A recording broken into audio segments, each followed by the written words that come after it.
Hello friends, मोर नाम आदि और मैं आज आपनालोকক कम एजन महान वैज्ञानिक अलेक्जेंडार ग्राहाम बेলৰ বিষয়ে তেওঁ কেনেকৈ টেলিফোন আৱিষ্কাৰ কৰিছিল তাৰ বিষয়ে আহক জানো। আলেকজেণ্ডাৰ গ্ৰাহাম বেলৰ জন্ম 1847 চনত স্কটলেণ্ডত হৈছিল। গ্ৰাহাম বেলে টেলিফোন আৱিষ্কাৰৰ কাৰণে গোটেই পৃথিৱীত জনাজাত হৈ পৰিছিল। তেওঁ এই আৱিষ্কাৰে গোটেই পৃথিৱীক সলনি কৰি দিলে। আলেকজেণ্ডাৰৰ মাক আৰু তেওঁৰ পত্নী দুয়োজনেই কাণেৰে শুনা নাপাইছিল, কিন্তু তেওঁলোকৰ সায়েন্স অফ সাউণ্ড ধ্বনি বিজ্ঞানত বহুত ৰুচি আছিল। গ্ৰাহাম বেলৰ সম্পূৰ্ণ বিশ্বাস আছিল যে তেওঁ টেলিগ্ৰাফ তাৰৰ জৰিয়তে শব্দ ধ্বনি সিগনেল এঠাইৰ পৰা আন এঠাইলৈ পঠাব পাৰিব বুলি। সেইকাৰণে তেওঁ এই কাৰ্যটো আৰম্ভ কৰিলে।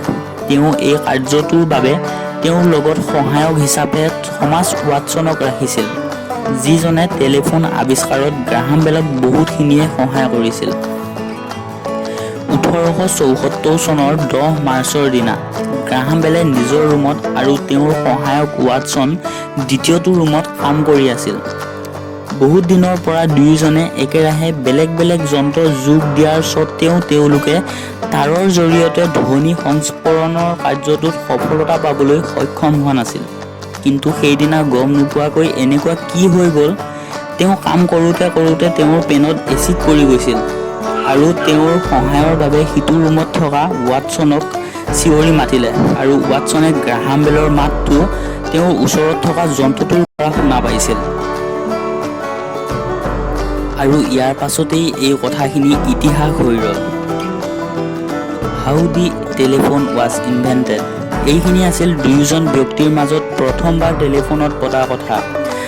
এই কথা বতৰাখিনিত গ্ৰাহাম বেলে নিজৰ সহায়ক ৱাটছনক কয়, mister Watson come here, I want to see you. Means mister Watson ইয়ালৈ আহা, মোক তোমাৰ প্ৰয়োজন হৈছে। টেলিফোন আৱিষ্কাৰৰ পাছতেই আলেকজেণ্ডাৰ গ্ৰাহাম বেলে ইয়াৰ কোম্পানী 1877 চনত খুলি দিলে আৰু তেওঁ সোনকালেই অমীৰ হৈ পৰিছিল। আজিৰ সময়ত গ্ৰাহাম বেলৰ কোম্পানীটোক AT&T নামেৰে জনা যায়। আপুনি জানি আচৰিত হ'ব যে মাত্ৰ 16 বছৰ বয়সতে এইজন বৈজ্ঞানিকে এজন মিউজিক টিচাৰ হিচাপে জনাজাত হৈ পৰিছিল আৰু 23 বছৰ বয়সত তেওঁ এনেকুৱা এখন পিয়ানো আৱিষ্কাৰ কৰি উলিয়াইছিল যাৰ মিঠা মাত বহু দূৰৰ পৰাই শুনিব পৰা গৈছিল। এটা মহাদ্বীপৰ পৰা দ্বিতীয়টো মহাদ্বীপলৈ প্ৰথমবাৰ টেলিফোন কল 15 জানুৱাৰী 1915 চনত হৈছিল, য'ত আলেকজেণ্ডাৰ গ্ৰাহাম বেলে থমাছ ৱাটছনৰ লগত কথা পাতিছিল। আলেকজেণ্ডাৰ গ্ৰাহাম বেলৰ মৃত্যু এটা অপৰিচিত বেমাৰৰ কাৰণে হয়।